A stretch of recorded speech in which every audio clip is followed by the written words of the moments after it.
And welcome to another edition of Sports Corner. It's great to be here tonight.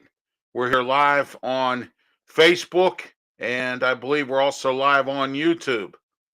So you need to become live here with me on Sports Corner, and I'll be taking your chats tonight through the comment line here or the comment section here as well. And we're going to be uh, just totally live here right now with your favorite sports talk here on Sports Corner. All right, tonight I want to talk about, we're going to get started here. Baseball has come up and has ended the lockout. The owners got egg on their face. Why? Because they were the ones that created this lockout. And the players got exactly what they wanted every time. And it never fails. The owners always, or the players always do. For 4 decades now, the owners have been asking for a salary cap. What do they continue to do? Give in to the players. The players' union for baseball is a joke because the reason it's a joke is because it's always one-sided. All right.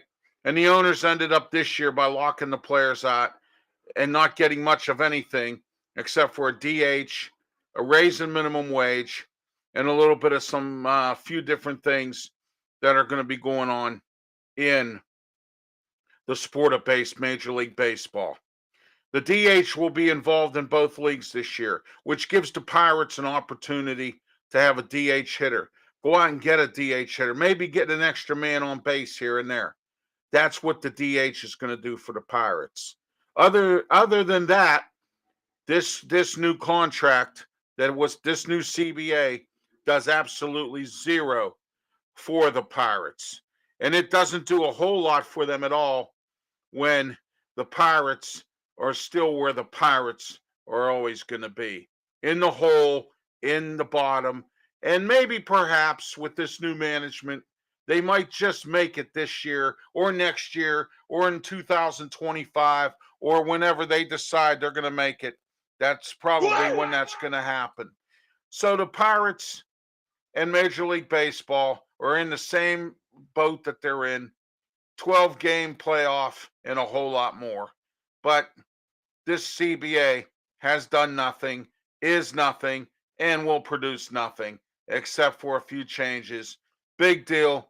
Baseball gets started real soon. April 12th, the Pirates play in St. Louis, and that's the opening day. The opening day at PNC Park is also going to be moved as well. So if you just thought that you were going to go to opening day at the time it was scheduled for, you might as well just forget about it because it's not going to happen that way. So anyway, that's the story for tonight. And I'm sticking to it right here on Facebook, right here on The Way I See It. Or I'm sorry, Sports Corner. Live with me, Ralph Williams. We're here on Facebook every single Sunday night. Your comments are welcome in the comments section. We're live with Restream. Also coming up later on tonight, we're going to be throughout the show here. We're here till 9:30. We're going to be talking about the Steelers, the Pens, also some Pitt football, Pitt basketball. I got a nugget for you that's pretty interesting. Tuesday night on the YouTube side of things, on YouTube, I'm going to have Jerry DePaula on with me from the Trib Live. And he's going to come on with me on my podcast edition Tuesday night special that's live on that's live on YouTube on Tuesday night 8 p.m. As we're always live there. Jerry's going to come on and we're going to talk to him and see what his thoughts are on this latest rumor that I'm hearing about Pitt basketball. And usually my sources are usually pretty decent because the last time Jerry DePaula and I had a conversation, my sources were right about everything that I said to Jerry. And when Jerry and I had our conversation, I said to Jerry, well, this is what I heard. This is what he did not say that they were not true. So all of my sources are correct. Okay. And my sources are telling me a couple different things in regards to Pitt basketball. So there's some things that has to happen. and there are some things that are probably going to happen. And that is real simple. And that is this, that Pitt basketball is still going to be sunk for a couple more years because of one thing. All right. This is the only one piece. There's two parts to this with Pitt basketball, and we'll talk about that later. But as always, I like to get started with the Steelers. Okay, first of all, it was announced today that the Steelers are not involved at all in the Deshaun Watson trade or anything connected to Deshaun Watson. Comment section right here. We're live on Facebook tonight, Sunday night edition of Sports Corner.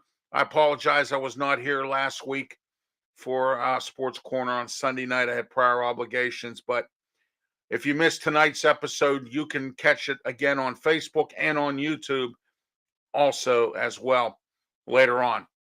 So, and please don't forget to go into the comments section. I would love to hear from you tonight here in the comments section right here on Sports Corner. Me, Ralph Williams, Pittsburgh, Pennsylvania, Studio 808. Oh, yes. All right, the Steelers are not involved in the Deshaun Watson trade talks. They want nothing to really do with Deshaun Watson, okay? You know, I'm going to take a quote from Mel Kiper. And I remember back in the 1996, and we had just lost the Super Bowl to the Dallas Cowboys. And what had happened was the Steelers were in the draft, and it was late in the late rounds. You know, when you're the loser of the Super Bowl, you draft almost dead last in the draft. Well, Tom Donahoe was our general manager or player personnel director or chief janitor or whatever you want to call him at the time. And he drafted Jermaine Stevens. And Mel Kiper made this comment that the Steelers are going the economical way. Well, the Steelers are going the economical way here when it comes to a veteran quarterback. So do not expect Deshaun Watson. You know Aaron Rodgers is signed with Green Bay. Okay. Russell Wilson has been traded. Okay. And Carson Wentz is gone. So what kind of quality veteran quarterback do we have out there? All right. And are the Steelers even interested in bringing one in? Now I'm hearing Jacoby Brissett, who was a backup this year down in Miami. And he has ties with Brian Flores.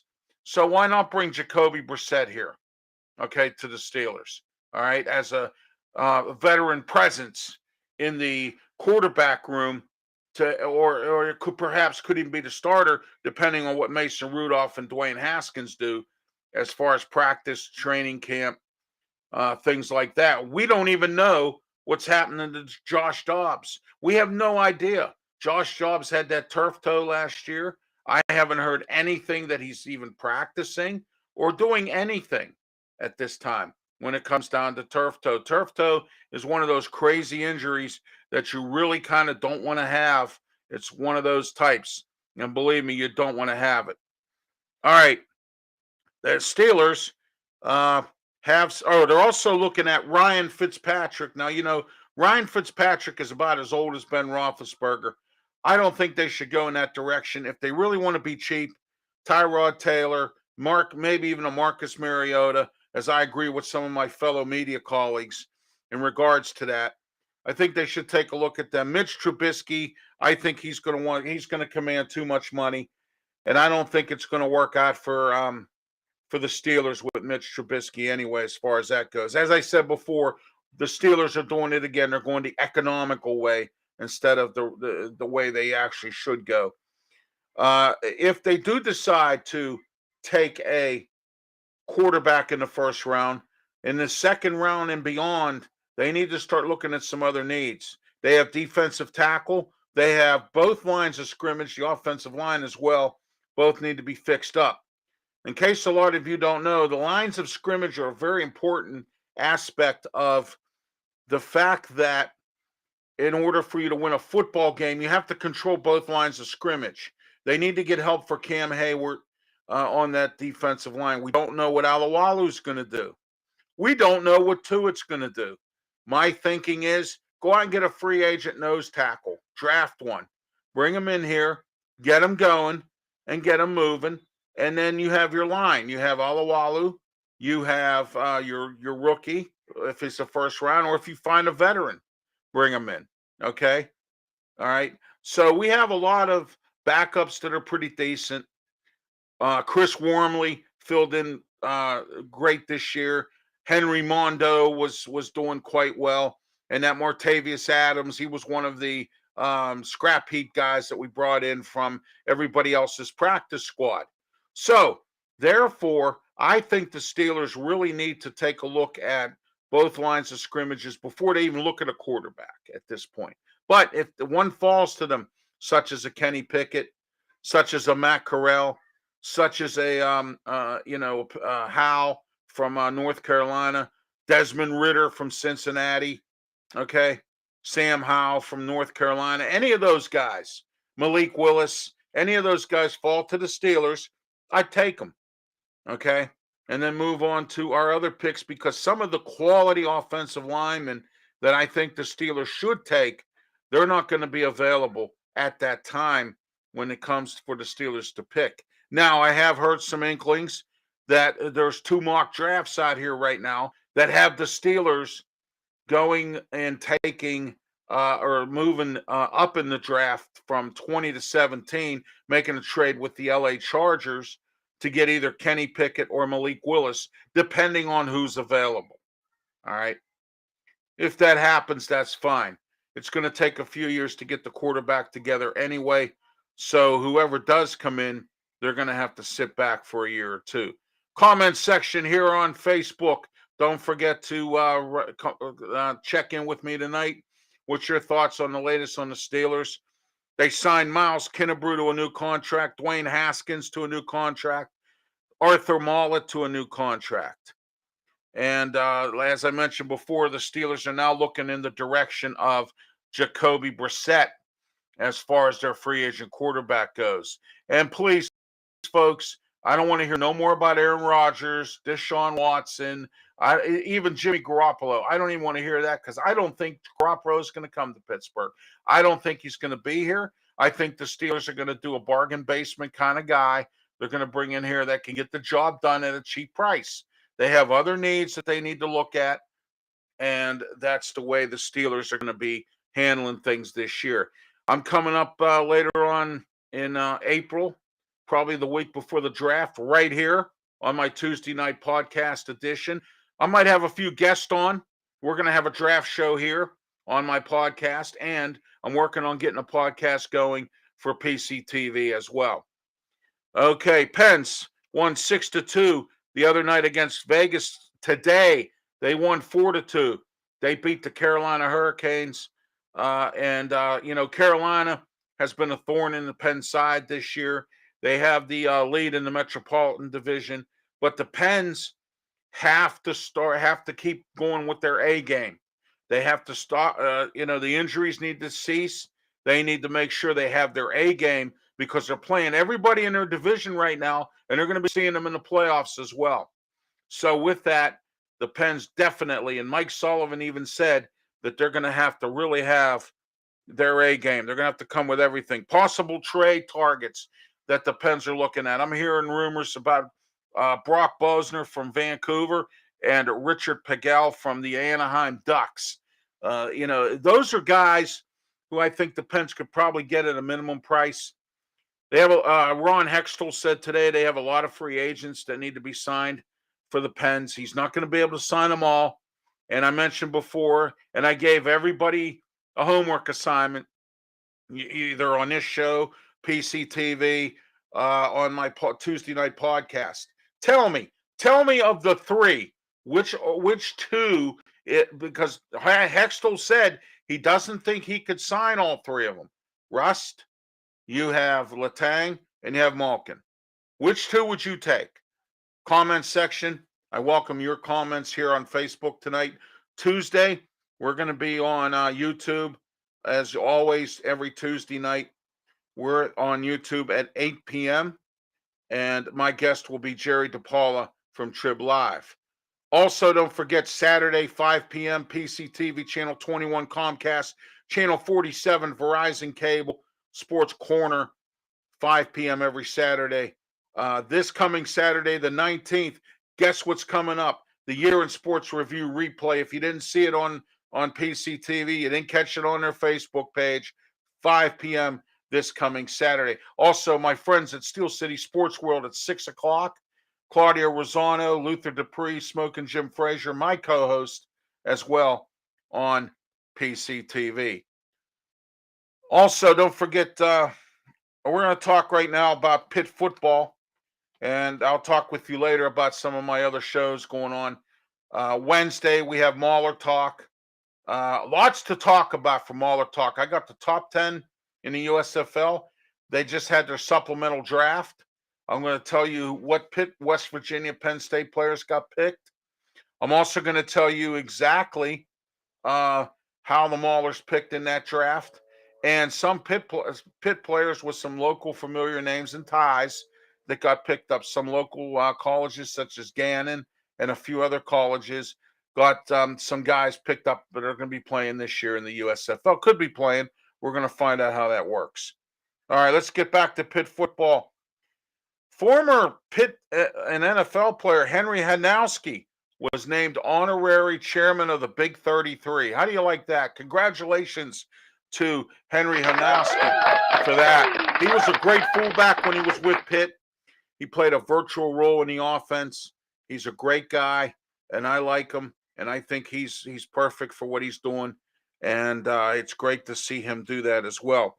They also got New Jersey walk-on as a commit linebacker, Matthew Amofio.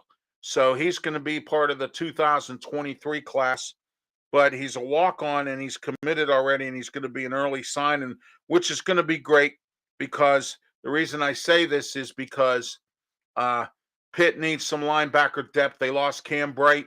They lost a few other guys. John Patrician graduated, and so they're going to need some depth there. The only depth they have right now is Savassier Dennis.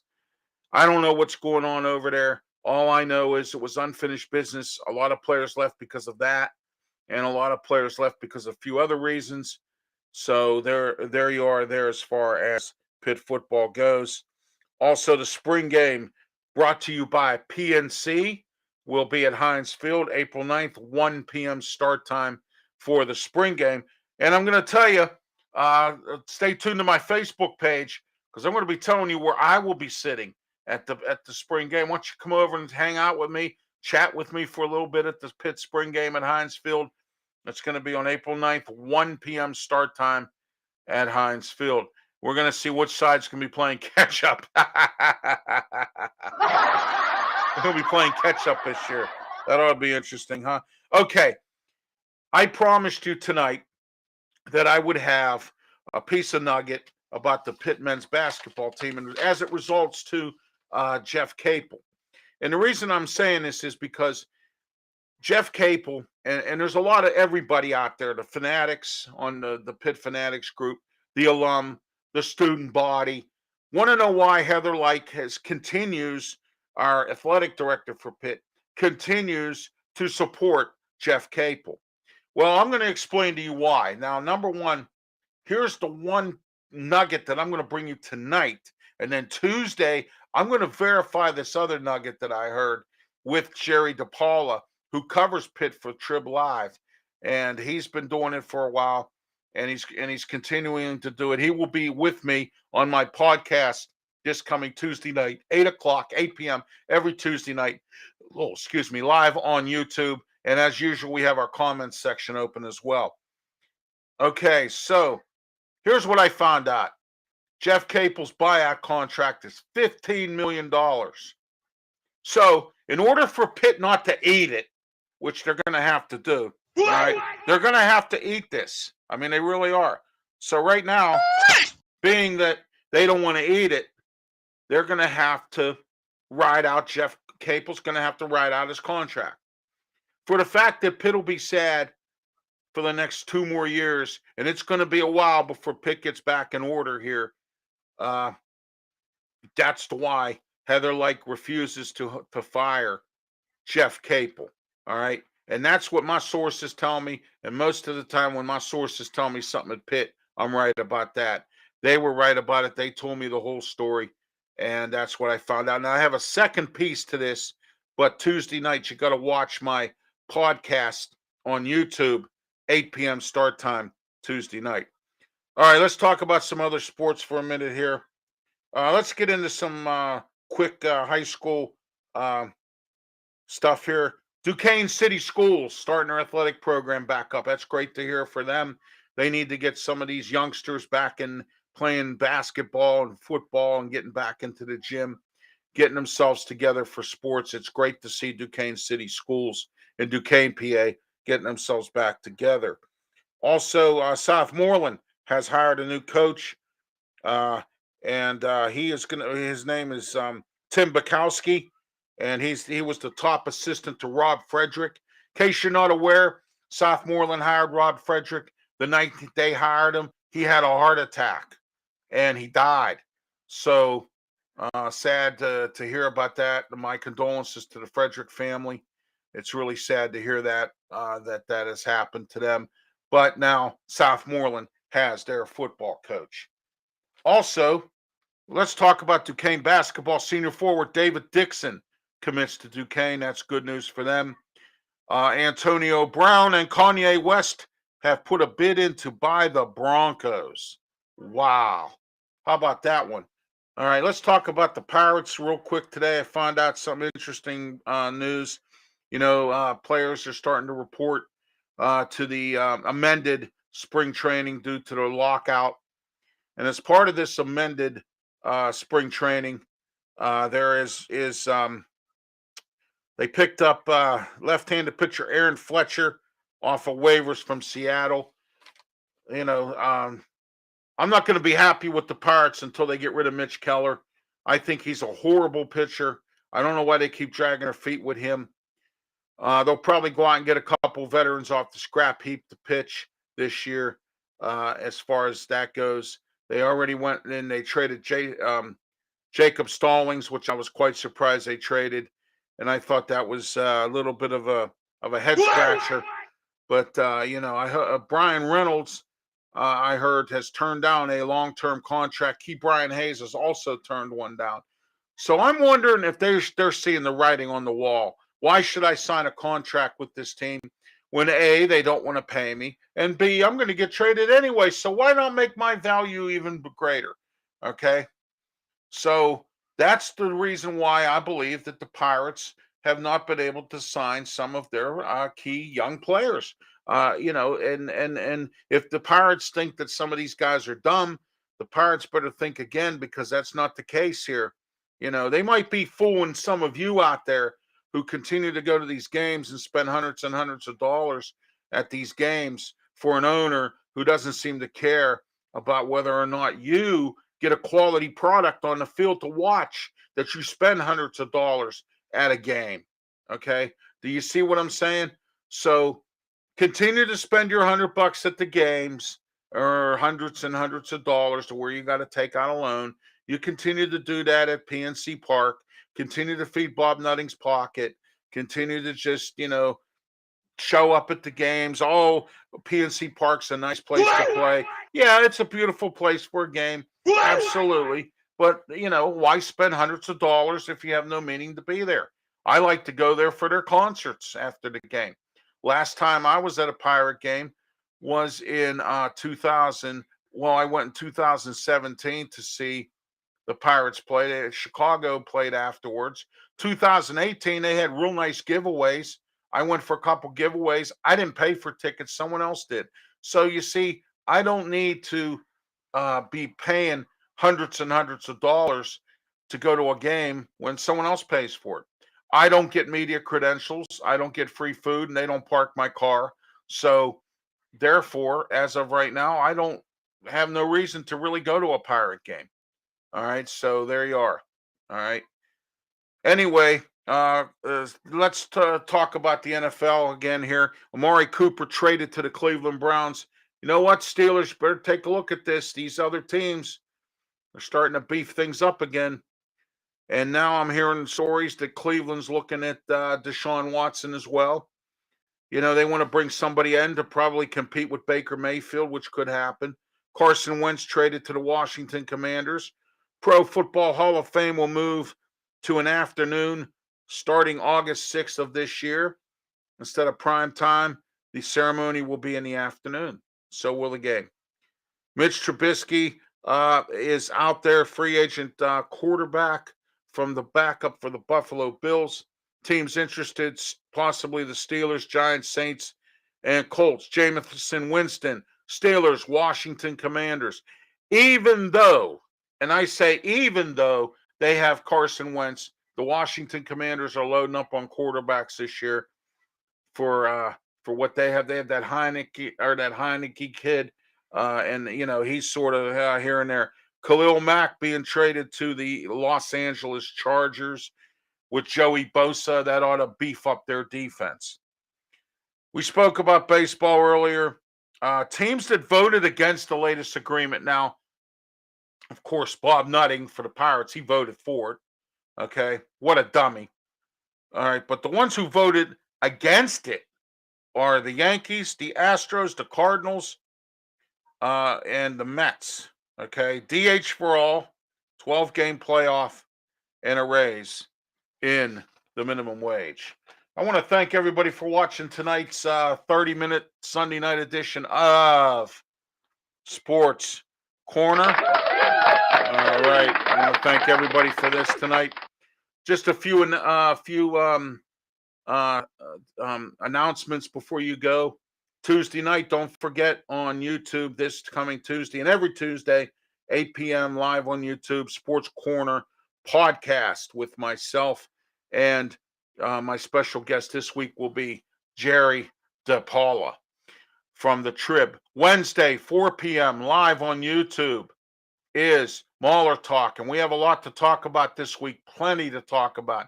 The supplemental draft, who the Maulers picked, also the top 10 USFL players.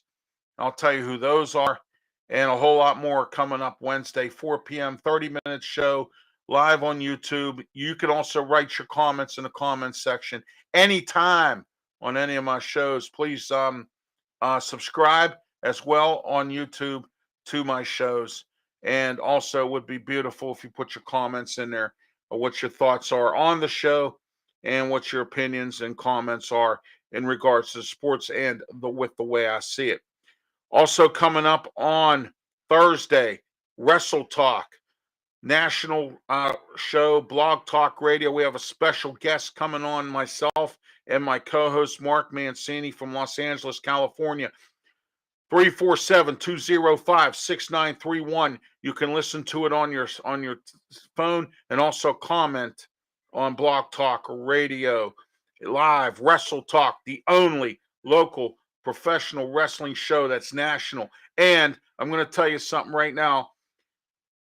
Some of my media colleagues in this town have decided that because I'm doing so successful with this Wrestle Talk, that they're now at the station that they work for, they're trying to instead of hiring me to do the show, myself and Mark, okay, syndicating it or having us come on their show, they're having their talk show hosts who know nothing about wrestling, probably don't even watch it, okay, and they're trying to do things in a different perspective. So I want to tell you this right now. Go with the best, okay? Every other Thursday, Blog Talk Radio. This Thursday, Wrestle Talk. We're going to talk about AEW, WWE's WrestleMania coming up.